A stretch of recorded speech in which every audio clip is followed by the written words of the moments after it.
एक राज्य के राजा ने अपनी बढ़ती उम्र को देखकर यह फैसला किया कि वह राजपाट से संन्यास ले लेगा, परंतु उसका कोई पुत्र नहीं था जिसे वह राज्य सौंप कर जिम्मेदारी से मुक्त होता। राजा की एक ही पुत्री थी जिसकी विवाह की योजना भी राजा को बनानी थी।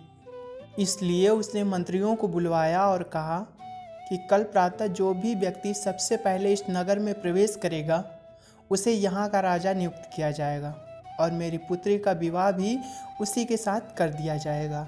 अगले दिन राज्य के सैनिक फटेहाल कपड़े पहने एक युवक को ले आए और राजा उसका राज्याभिषेक किया और उस युवक के साथ राजकुमारी का विवाह करके जिम्मेदारियों को सौंप कर स्वयं वन प्रस्थान कर गए।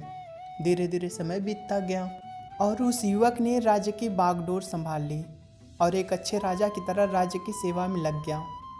उस महल में एक छोटी सी कोठरी थी जिसकी चाबी राजा हमेशा अपने कमरे में लटकाए रहता था।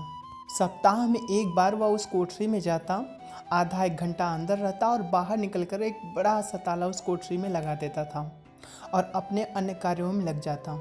इस तरह राजा के बार बार उस कमरे में जाने से सेनापति को अचंभा होता कि राज्य का सारा खजाना, सारे रत्न, मणि, हीरे, जवाहरात तो खजांची के पास है। सेना के शस्त्रागार की चाबी मेरे पास है और अन्य बहुमूल्य कागजों की चाबी मंत्री के पास है। फिर इस छोटी सी कोठरी में ऐसा क्या है जो राजा यहाँ हर सप्ताह अंदर जाता है और थोड़ी देर बाद बाहर निकल आता है। सेनापति से रहा नहीं गया। उसने हिम्मत करके राजा से पूछा कि राजन, यदि आप क्षमा करें तो यह बताइए कि उस कमरे में ऐसी कौन सी वस्तु है जिसकी सुरक्षा की आपको इतनी फिक्र है। राजा गुस्से में बोले, सेनापति, यह तुम्हारे पूछने का विषय नहीं है। यह प्रश्न दोबारा कभी मत करना। अब तो सेनापति का शक और भी बढ़ गया। धीरे धीरे मंत्री और सभासदों ने भी राजा से पूछने का प्रयास किया, परंतु राजा ने किसी को भी उस कमरे का रहस्य नहीं बताया।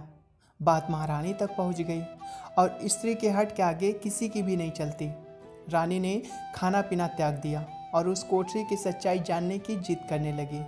आखिरकार विवश होकर राजा सेनापति व अन्य सभासदों को लेकर कोठरी के पास गया और जब कमरे का दरवाज़ा खुला तो अंदर कुछ भी नहीं था सिवाय एक फटे हुए कपड़े के जो दीवार की खूंटी पर लटका था। मंत्री ने पूछा कि महाराज, यहाँ तो कुछ भी नहीं है। राजा ने उस फटे कपड़े को अपने हाथ में लेते हुए उदास स्वर में कहा कि यही तो है मेरा सब कुछ। जब भी मुझे थोड़ा सा भी अहंकार आता है तो मैं यहाँ आकर इन कपड़ों को देख लिया करता हूँ। मुझे याद आ जाता है कि जब मैं इस राज्य में आया था तो इस फटे कपड़े के अलावा मेरे पास कुछ भी नहीं था। तब मेरा मन शांत हो जाता है और मेरा घमंड समाप्त हो जाता है। तब मैं वापस बाहर आ जाता हूँ। दोस्तों, यह कहानी कैसी लगी आप लोगों को कमेंट बॉक्स में लिखकर ज़रूर बताइएगा और चैनल पे नया है तो चैनल को सब्सक्राइब जरूर कर लीजिएगा ऐसी नई नई कहानियों के लिए। मिलेंगे अगली वीडियो में, तब तक के लिए।